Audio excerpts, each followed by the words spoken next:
آپ کے آباء و اجداد نے قیام پاکستان کی مخالفت کی، کیا تاریخ نے ان کے موقف کو غلط نہیں ثابت کیا؟ تو دونوں سوچیں جو تھیں وہ مسلمانوں کی بھلائی کے لیے تھی، مسلمانوں کی خیر خواہی کے لیے تھی، لیکن تقسیم کے بارے میں مسلمانوں نے کثرت رائے سے اپنے رائے دی۔ کیا آپ اپنے بچوں کی تربیت اپنے سے مختلف انداز میں کر رہے ہیں؟ حکمت کا تقاضا یہی ہے کہ جس طرح کا ماحول ہو اسی ماحول کی مناسبت سے تربیت ہو، تاکہ ایسا نہ ہو کہ تربیت اور ماحول میں اتنا ٹکراؤ آ جائے کہ جس کے پھر برے اثرات انسان پہ پڑیں گے۔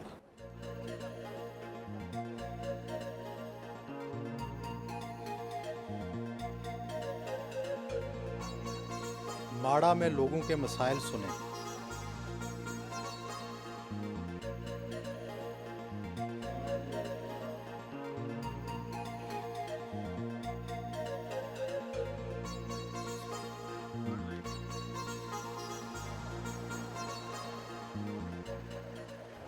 سیاست میں جھوٹ سے کام لینا پڑتا ہے، آپ کس حد تک جھوٹ بولتے ہیں؟ میرے خیال میں سیاست میں جھوٹ بولنے کی ضرورت نہیں ہوتی، اور یہ ہو سکتا ہے کہ اگر کوئی کسی سچ کی ضرورت نہ ہو تو بلا ضرورت سچ نہ بولا جائے، اس حد تک بولا جائے جس حد تک سچ کی ضرورت ہو۔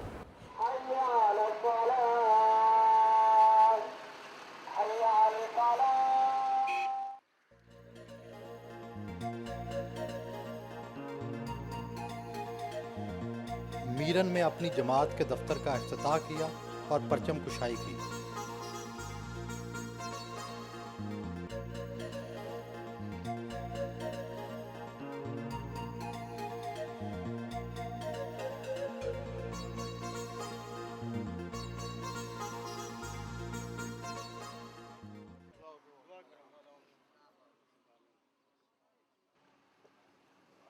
بڑی مہربانی جناب۔ اللہ مبارک فرمائے۔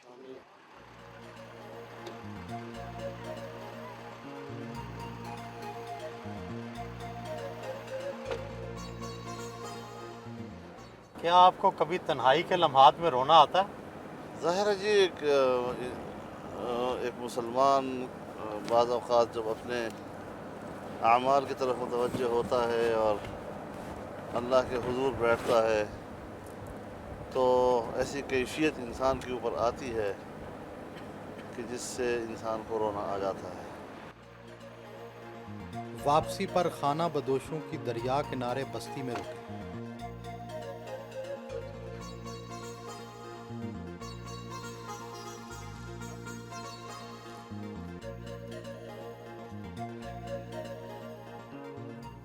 خانہ بدوشوں کی زندگی میں آپ کو کوئی دلچسپی نظر آتی ہے؟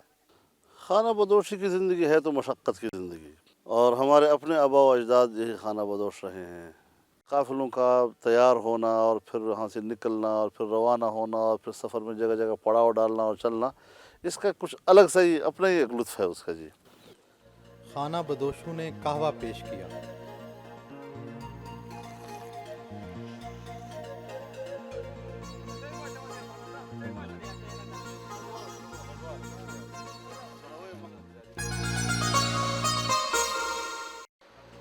اندھیرا پڑنے پر گھر واپس پہنچے۔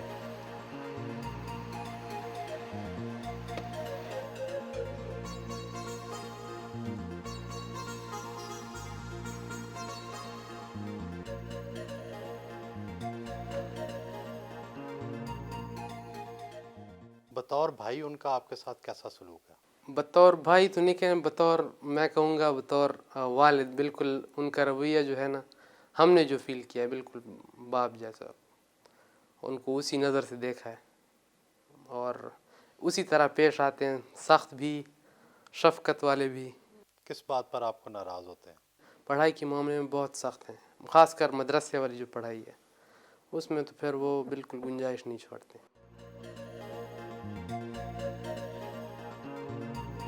رات کو مہمانوں کے ساتھ کھانا کھایا۔ آپ کو کون سا شاعر پسند ہے؟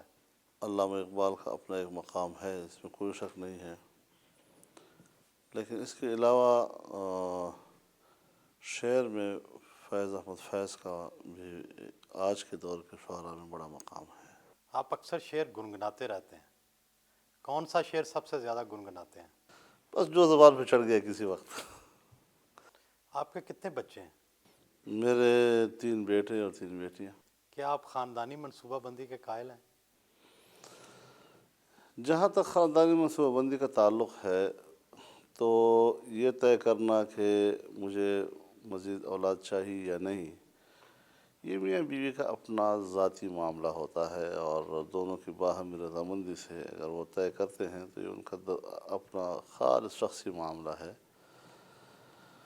اور ویسے جو ترغیبات ہیں اسلام کی اور جو رسول اللہ صلی اللہ علیہ وسلم نے ترغیبات دی ہیں تو اس میں تو کثرت اولاد کی دی ہیں، لیکن پھر بھی خاندانی زندگی میں اپنی ضرورتوں کا اور اپنے ماحول کا فیصلہ ماں باپ خود کر سکتے ہیں۔